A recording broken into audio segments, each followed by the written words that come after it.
atikela ebiso. Auparavant, tozaki na Bible, l'homme va se réjouir. L'homme, Dieu a créé l'homme à l'image, à son image. Donc, azo reflété image yanzambe. Mais quand la Moïse mbieboé, azo reflété image yanzambe te. Yes. Yes, papa, côté aliloba nanzambe, engo loba te koza mo nanzambe. Pour Bible soloba dans les derniers jours. Ba fils ya bato diable a ko envoyer pour ba serviteur naye quand pour ba détourner vision ya nzambe yango pe tozomona na temps auto komi faut to ba ko différencier non ba temps papa temps auto komi ozomona ke bato bazo koma ko sala évangile ya libumu na bango évangile. Nous avons un problème. Nous avons un problème à foyer dans le Liban. Est-ce que pasteur a détruit foyer dans le to a comment obimana mwasi wana ça qui te voté. En tout cas biloko wana na osenga la bino bunda botika biloko wana. Bola ndanzela oyo nzambe atindi bino bosa musala nzambe boza malamu. Merci beaucoup le grand journaliste, merci beaucoup. Pasteur Moïse Mbie, Moïse Mbie, wa musicien. Johanna est musicien. T'as comme ça fallu. On est musicien, kaka. Donc, il y a un nzambe où tu dois boire les cas. Il y a un nzambe mais katina qui mokili trop. Comment se fait-il un pasteur à sa mariée? Pour un pasteur, il faut accoster bâton malibala, faut la marier. Il faut qu'on balam colonie, bah HB Kendi. Au balam colonie. Balobi, abonnez-vous massivement. Kin Elengi TV, Yangonde Makam. Kin Elengi TV. Yannick Wenge, Yonde Makam. Yomotema yoma banzo na ngai. Très bientôt Yannick Wenge. Yannick Wenge, Yonde Makam.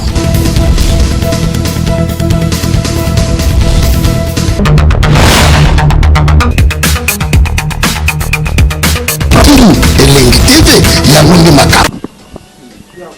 Ouais, bonjour. Ouais, bonjour. Comment on a eu des Castro? Il y a des Castro.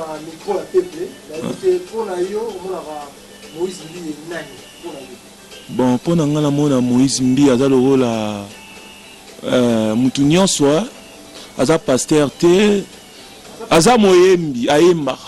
Azamoyembi Aimba. Pour nous, Aimba bien musique, on va bien la musique chrétienne.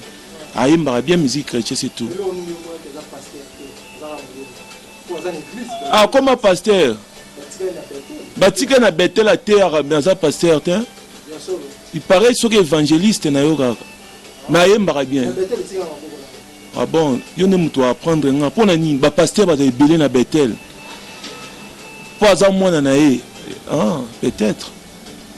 Ok, merci beaucoup. Ouais, merci beaucoup.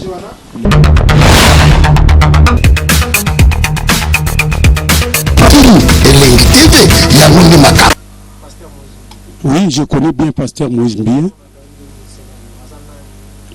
C'est un grand homme de Dieu, quoi. Oui. Oui, salam salanae, Yanzambi. Salam Nzambi bien. Bon. Voilà, na kokolo ba ke ngana jije était pasteur, hein? Oui. Bon, ba fidèle wana pinda donc wana na zapinda content ngote. Na za content ngote. Bon, kokolo ba ke na RDC pour na mboka nenu, tozaka no mal répété libanda entre biso ba congolais na mboka. Donc biso na Congo, tout mekana ko bongisa. Tout ça là, quand il y a des camerounais, boébimi, bozu, au panzango partout, tout fait batala. Au bâton peut baser à Maramna Bango, na pays on peut baser à Maramna Bango. Ils ont Afrique du Sida, tout fan d'ara, tout le monde a pu baser Maramna Sida africain. Mais non, tout comme Maramna Bango, libandate. Ah, puis baser passer na baba sala Maramna Bay, ya mabe koleka kutu. Mais non, tout le monde a été que oh babimisa boeba sala boeba no critiquer pasteur na Bango. Quelque part peu ils ont mal réputation pour Mboka. Donc bisopé, ba congolais. Donc crédibilité na biso ezokita.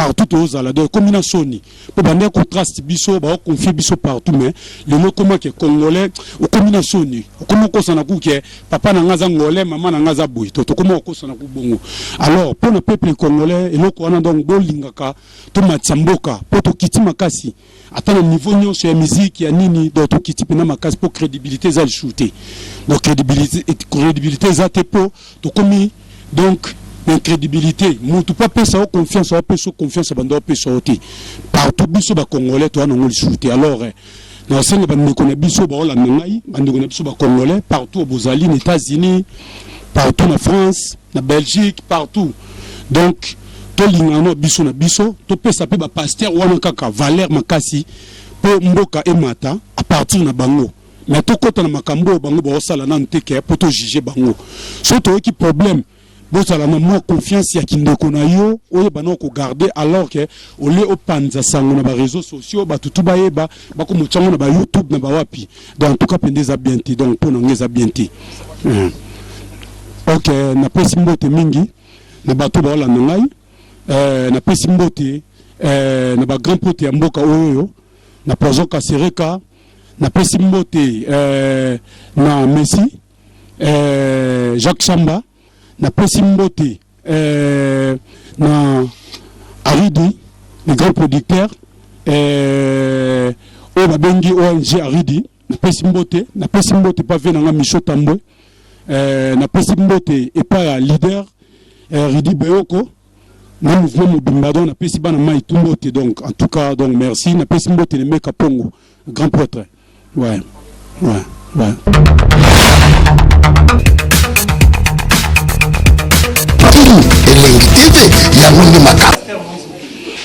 Parce que Moïse Mbili naebi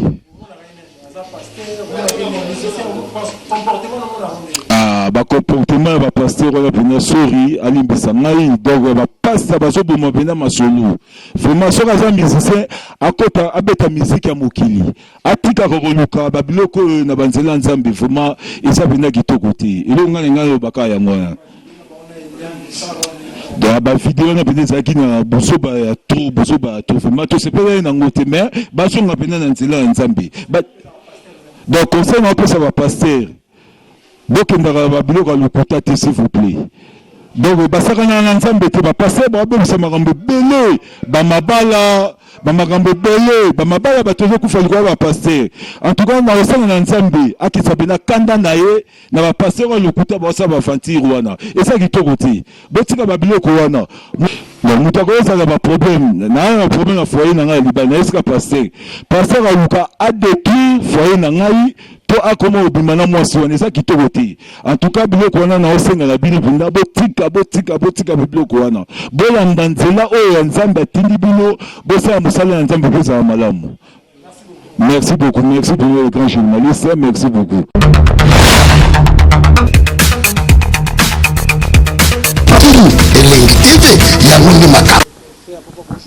Bonjour mon frère. Comme on a eu Wablentango 007 de Djobour. Yes.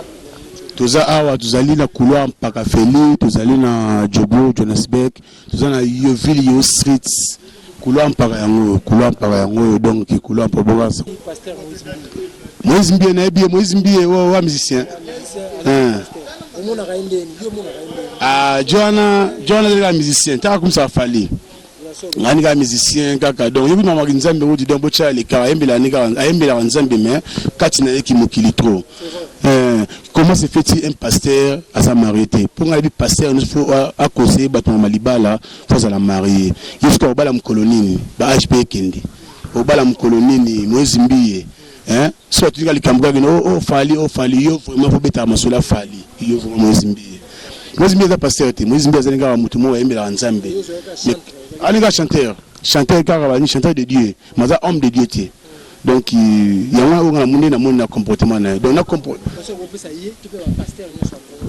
Concernant pesa Moïse Mbie, masana Mbie, biso za bana chobo total la musique, ngala banze moni bien na téléphone ngai. Bala. Mi komisa papa. Kolinga ka tege no donc babeta masono kino Amida alinga yo o kingana linga yo non ce que yo conseil biso amari ndengeni yo conseil biso nini ye moza na mwasi na ndako te l'église na yotongo basi ba kuna tabajile mikuse conseil ba onini oyemba nous kaka mais na mona conseil nous aga ya musique mais kati na yo vraiment qui mokili trop donc moi simbi za pasteur de chanteur de Dieu pour ngai merci.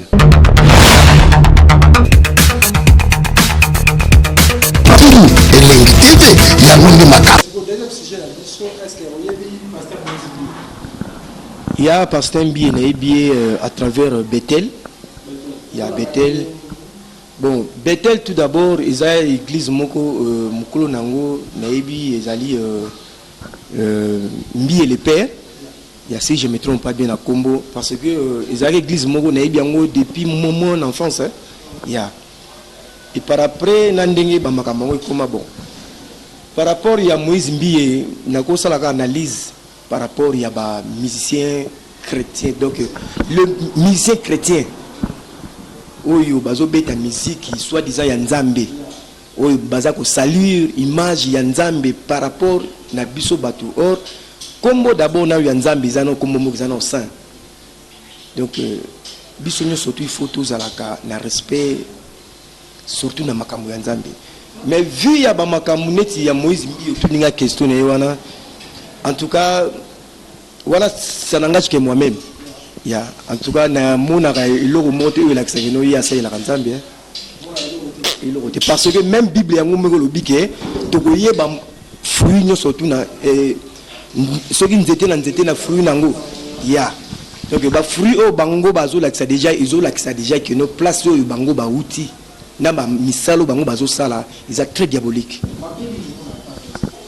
en tout par rapport il y a façon d'être côté anaye magamunyo surtout kaka donc na boloba c'est ça mais ils sont vraiment déplorables parce que place na biso ezalité il y a être un pasteur ezali uza représenter nanu yemo konzambi il faut un exemplaire te ya biso prêcher biso parole de Dieu et non na ba prospérité na bango wana o yaka pesa mbongo ko zwali bala tout konso bona boy.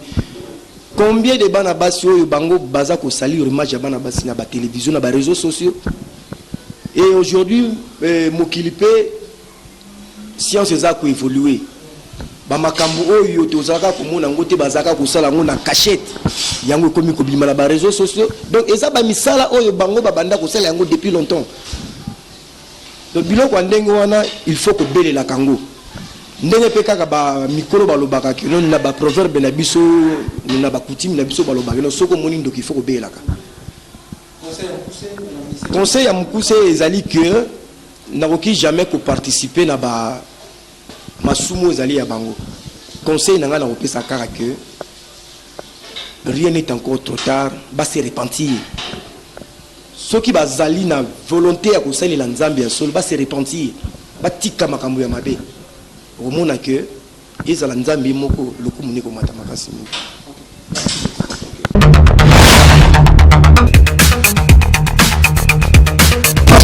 Elengi TV yango nde makambo. Bonjour papa Nabiso, papa Wenge, santé za malam na ngolo nzambe. Toza en Afrique du Sud, précisément na Yoville.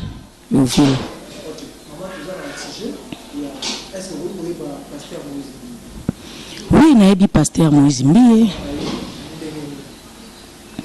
Bon, pasteur Moïse Mbi, namona kainon premièrement aza moto,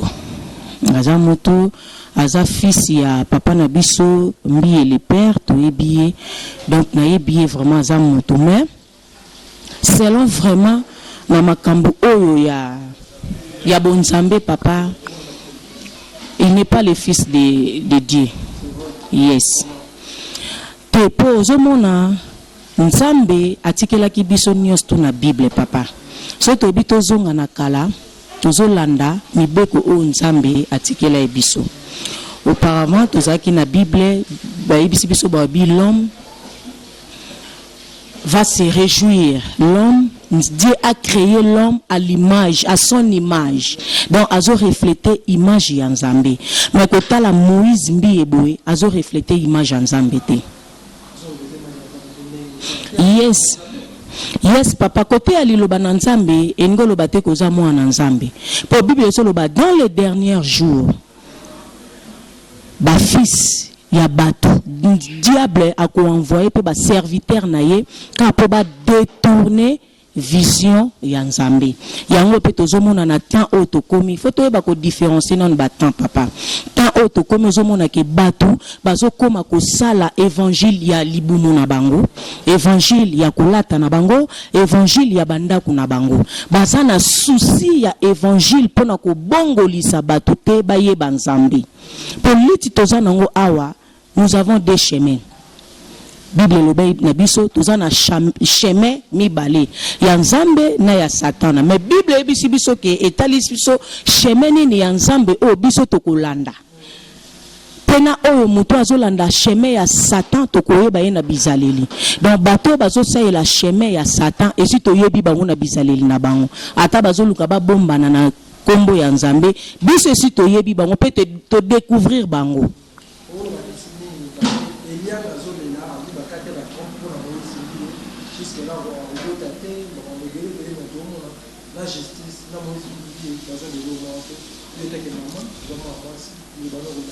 Kasi yango tozoloba le salaire du péché ezalaka c'est la mort. Bango tango bazo sala boye ba omona ke bazo rene bazo sala pona temps o me bayeba ke justice ya nzambe ezali. Papa biso tozali na alignement oyo Jésus Christ atikela ki biso ya ko suivre l'évangile ya ba apôtre. Tozomona sona bina zonga non plus loin. Tozomona biso nyonso toyebi apôtre Paul. Apôtre Paul tango ayokaki na Sodome et na Rome. Batu bazo détourner voie ya nzambe. Tango alataki souci ya moto na nzambe, souci ya âme ya nzambe, akendaka ti Rome. Tango ake Rome kuna, akendaki pour que ate ya évangile ya nzambe, po te batu basa nini babongo la mitema na bango, bayamba nzambe. Mais évangile oyo salama na Congo na biso, c'est pas le cas.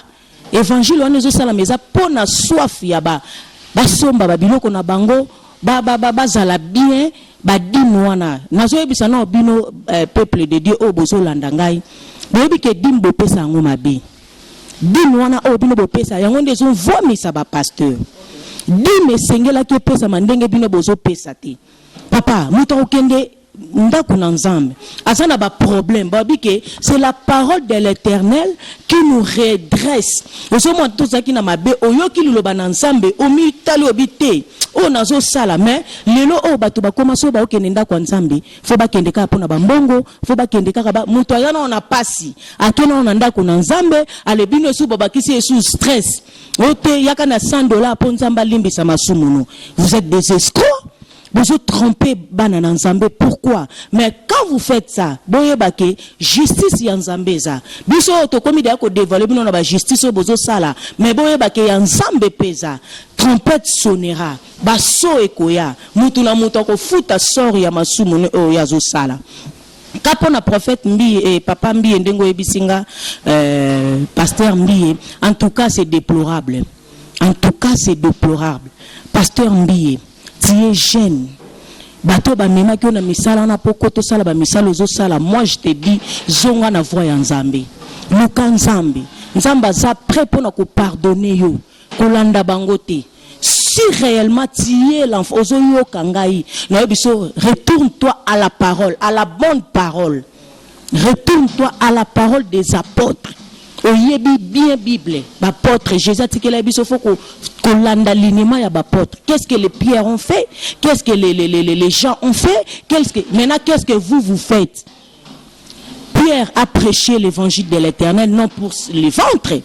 Jean a prêché ozomona ke bato akalaba teya ki bakoko na biso pona souci ya évangile. Mais le comme souci est détourné. Bokomo sala ki ndumba na évangile, bokomi ko linga basi ba mama bato na évangile, bokomi ko escroquer bato na évangile. Mais boyeba bato bino bo sala bongo basa bekela muyanzami.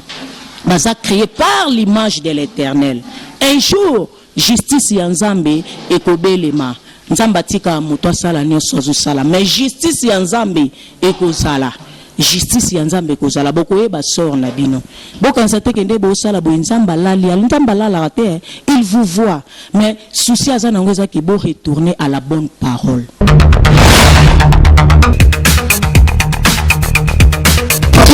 Elengi TV yango nde makako